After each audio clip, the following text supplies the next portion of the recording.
Dari Pak Yazis mungkin bisa dipaparkan secara singkat mengenai keulamaan daripada Mbah Yai Ma'ruf itu, paling tidak beliau itu dulu pernah nyantri di mana, atau kemudian pada saat itu ada siapa saja ulama-ulama di Solo, di Surakarta, karena waktu itu masih kerajaan ya Pak, kerajaan Kasunanan Surakarta, ada Ma'ambaul Ulum, kemudian di dekat sini juga ada Jamsaren, yang itu kemudian menjadi satu rangkaian penting ya, dari peradaban. Kemarin waktu saya podcast dengan Pak ya Ahmad Rubai juga menyebut Solo atau Ma'ambaul Ulum ini memiliki jasa yang besar ya, bagi peradaban Islam di Indonesia bahkan dunia. Nah mungkin monggo matang Pak Yazis untuk memaparkan hal tersebut.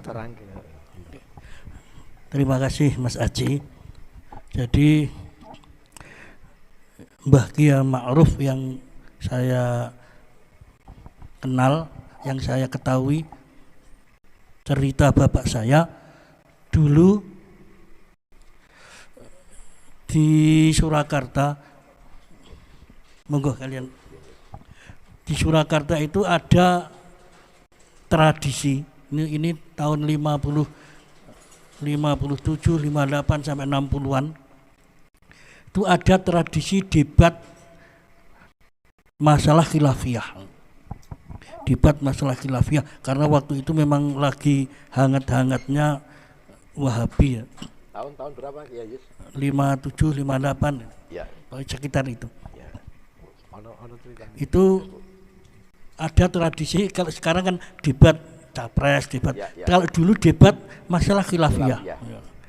Kemudian yang dari NU yang terkenal dulu yang diajukan cuma anak-anaknya, Ibnu. Ya.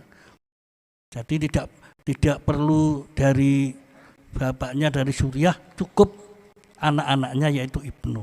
Ibnu waktu itu ketuanya Pak Kiai Nuril Huda yang sekarang masih sugeng ini. Tinggal di Bekasi, Jakarta. Kemudian Pak Kiai Ma'mun Murai dan bapak saya. Wah itu kalau itu sering dapat undangan debat cah telu cah cilik-cilik ya enggak cilik banget lah, pokoknya sudah mahasiswa menghadapi tokoh-tokoh Islam di Surakarta. Sering itu oleh Mbah Kiai Ma'ruf sebelum maju debat digembleng dulu. Wah inilah kehebatan Mbah Kiai Ma'ruf. Jadi dulu belum ada kitab seperti 40 masalah agama, kitabnya belum ada. Jadi betul-betul digali sendiri oleh Mbah Kiai Ma'ruf. Dalil-dalilnya dicarikan dan seterusnya. Wah, sehingga karena sudah dibekali oleh Mbah Kiai Ma'ruf, kalau debat selalu menang. Ya, dalil-dalilnya Mbah Kiai Ma'ruf itu kalau sekarang ya mirip dengan Mbah Marzuki Mustamar lah. Bukhari hadis sekian, Bukhari ya, itu hafal. Itu ya Mbah Kiai Ma'ruf dulu sudah gitu. Kalau sekarang mungkin ya Mbah seperti Mbah Marzuki Mustamar lah. Dikasih wah, ini nanti jawabannya begini, hadisnya Bukhari nomor sekian, Muslim nomor sekian, Abu Daud nomor sekian dan seterusnya. Sehingga nggak pernah kalah. Itu Ibnu, padahal baru Ibnu itu. Tapi gara-gara digembleng oleh Mbah Ma'ruf yang ahli fikih, sehingga akhirnya meskipun masih Ibnu tapi sudah bisa membawa nama besar Nahdlatul Ulama. Ini bukti bahwa Mbah Kiai Ma'ruf itu ulama ahli fikih. Jadi ahli hadis sekaligus ahli fikih. Juga ahli tasawuf. Terbukti beliau menjadi mursyid Thariqah Syadziliyah. Dan juga ternyata juga ulama ahli hikmah ya, seperti yang disampaikan oleh cucu beliau tadi Mas Jami tadi. Jadi itu lengkap, itu termasuk langka. Padahal untuk jadi ulama ahli hadis saja, wah itu kan ya berat ya, perlu menguasai berbagai kitab ya. Kitab Bukhari, Muslim, Abu Dawud, Nasai dan seterusnya. Dan syarahnya juga. Padahal Bukhari itu syarahnya banyak sekali. Belum apa itu Fathul Bari, Irsyadus Sari dan seterusnya. Wah, itu caranya belajar piye kok jadi ulama. Itu baru ulama hadis, belum ulama fikih ya. Ulama fikih paling enggak kan harus menguasai Fathul Mu'in, Fathul Wahab, Mahali. Nanti yang kita besar-besar itu apa? Majmu' ya, Al-Majmu'. Belum induknya nanti Al-Um. Nah, itu kalau ulama ahli fikih pasti itu menguasai semua itu. Nah, kita takrib saja masih bingung. Nah, itu takrib, Mu'in, Wahab, Mahali. Paling enggak ini. Ini kalau ulama ahli fikih. Syukur nanti tambah Al-Majmu', Muhadzab, Al-Majmu', Al-Um dan seterusnya. Itu menguasai Mbah Kiai Ma'ruf. Kalau enggak menguasai enggak mungkin bisa ngarang apa perdebatan. Entah itu ditulis apa enggak, saya enggak tahu. Ya. Jadi itu ilmu tentang apa masalah khilafiyah itu. Dalil-dalil masalah khilafiyah. Sebelum ada 40 masalah agama dan seterusnya. Itu lah, kenapa beliau bisa sealim itu? Kemungkinan karena beliau itu sejak kecil memang sudah dididik oleh bapaknya, yaitu Simbah Kiai Abdul Mu'id Tempursari. Jadi Kiai Abdul Mu'id Tempursari itu pengasuh pondok di Tempursari, sehingga Mbah Kiai Ma'ruf sejak kecil sudah dididik ilmu-ilmu di pondok pesantren seperti Junumiyah, Umriti, Alfiyah.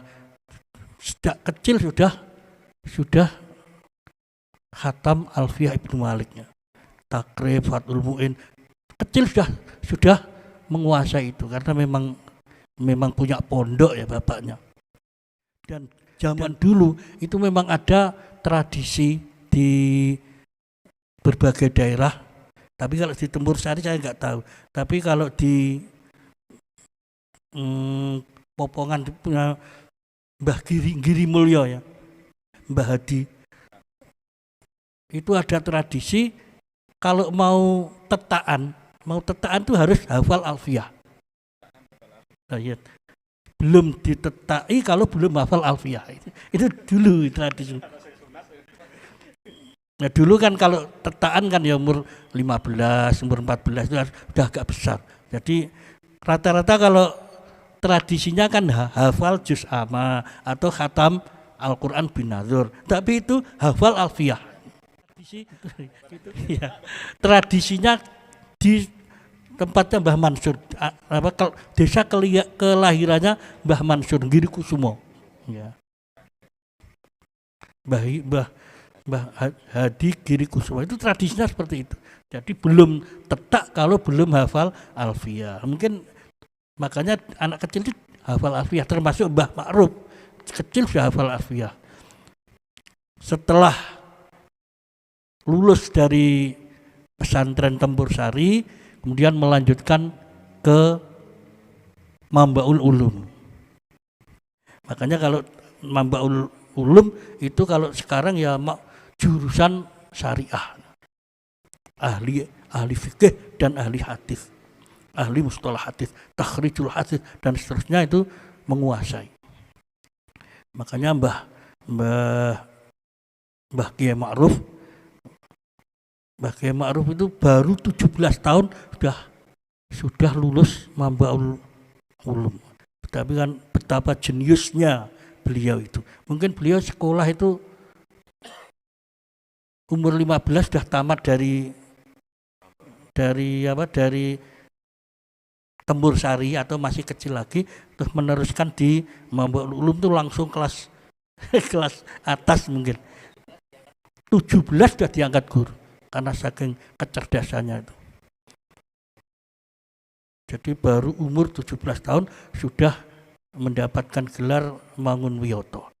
Itu yang saya berdasarkan cerita dari bapak saya. Jadi Mbah Kiai Ma'ruf itu termasuk ulama yang jenius, ulama yang multi talenta ya. Ya pandai ilmu hadis, pandai fikih ya, dan pandai ilmu kanuragan juga ternyata. Pak Aziz, Pak Aziz. Tadi mungkin dari Pak Jami terkait dengan keluarga, maksudnya Mbah Kiai Ma'ruf bin Abdul Mu'id dan seterusnya itu kan nyambung kepada Mbah Kiai Imam Rozi. Nah mungkin Pak Kiai Aziz mungkin di catatan ini juga menyebutkan tentang Kiai Imam Rozi Tempur Sari ini Klaten Klaten, itu mungkin bisa dipaparkan secara singkat siapa itu Simbah Kiai Imam Rozi, atau mungkin orang bergelarnya atau menyebutnya Singo Manjat. Monggo. Kalau Mbah Kiai Imam Rozi itu ulama, termasuk ulama muda juga ulama yang jenius, ulama yang sudah sejak muda sudah dikenal luas sehingga terdengar di kalangan keraton, sehingga keraton mendengar kealiman Mbah Kiai Imam Rozi itu. Nah, ketika terjadi perang di Ponegoro, karena melihat sudah dari kalangan keraton sudah mendengar tentang kehebatan, tentang kealiman Kiai Imam Rozi. Ya, kalau Kiai Imam Rozi itu di samping ulama ahli fikih juga ulama ahli hikmah, ahli pencak silat, ahli kanuragan ya. Sehingga beliau ditarik ke keraton dijadikan Panglima Pangeran Diponegoro. Dan karena melihat ya para tentara itu banyak yang melihat kehebatan Kiai Imam Rozi, Kiai Imam Rozi diberi gelar Singo Manjat, seperti singa. Kalau perang biasanya kalau di padang pasir di Mekah itu kan singa padang pasir itu ya. Di Jawa anunya Singo Manjat. Singo Manjat itu karena ketangkasannya seperti singa. Nek manjat itu menek itu ya, mungkin menerkam seperti singa yang menerkam. Mungkin begitu yang dimaksud. Itu karena saking hebatnya Kiai Mbah Imam Rozi itu. Kemudian setelah perang Diponegoro berakhir, karena jasa-jasa beliau, Mbah Kiai Imam Rozi diberi tanah perdikan di Tempur Sari, Klaten. Di tanah perdikan tersebut beliau membangun masjid, kemudian pesarean, dan juga pondok pesantren. Jadi Mbah Kiai Imam Rozi itu termasuk pendiri pondok pesantren Tempur Sari. Dan waktu itu santrinya banyak karena nama Kiai Imam Rozi sudah dikenal luas. Sehingga santrinya ada juga yang dari luar Jawa, ada yang dari Sulawesi, ada dari Kalimantan, dan seterusnya. Pendeknya pondok pesantren Tempur Sari waktu itu sudah dikenal luas. Setelah beliau wafat, dilanjutkan oleh menantunya, yaitu Mbah Kiai Zahid. Mbah Kiai Zahid itu menantu Mbah Kiai Imam Rozi. Ya, menantu Mbah Kiai Imam Rozi. Kebetulan putri-putri itu ya. Akhirnya terus yang meneruskan menantunya. Setelah Mbah Zahid sedo, digantikan oleh menantunya lagi. Menantunya Mbah Zahid. Jadi yang menggantikan tuh malah menantu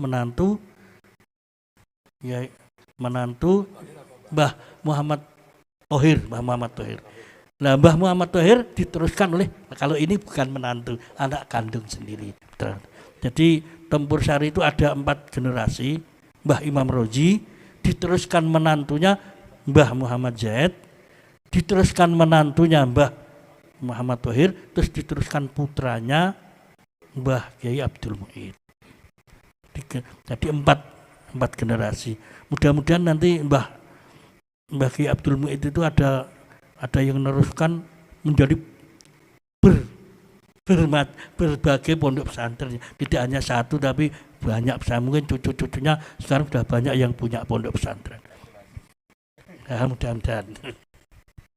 Oke, terima kasih pemaparan yang menarik dan melengkapi apa yang disampaikan oleh Pak Jami sebelumnya. Dan tadi yang saya garis bawahi adalah kakek buyut dari Simbah Kiai Ma'ruf disebutkan Simbah Kiai Imam Rozi yang merupakan salah satu pejuang ya, atau bahkan orang penting pada saat Perang Jawa yang dipimpin oleh Pangeran Diponegoro. Dan menurut beberapa referensi yang saya baca, bahwa kemudian setelah Perang Jawa itu kemudian berakhir ya, dengan seiring ditangkapnya Pangeran Diponegoro, para pengikut dari Pangeran Diponegoro ini kemudian menyebar ke berbagai daerah ya. Dan sebagai bentuk kamuflase atau penyamaran, mereka kemudian membuat semacam sandi gitu. Kalau sekarang ya HP password ya. Sandinya pohon sawo yang ditanam di masjid atau di kediaman mereka, musola atau masjid di tempat baru mereka. Dan ini kemudian nyambung juga di pasca Perang Jawa, kemudian beberapa pesantren-pesantren dan juga guru-guru mursyid Torekoh yang ada di Pulau Jawa khususnya saat ini ternyata nyambung dengan saat itu.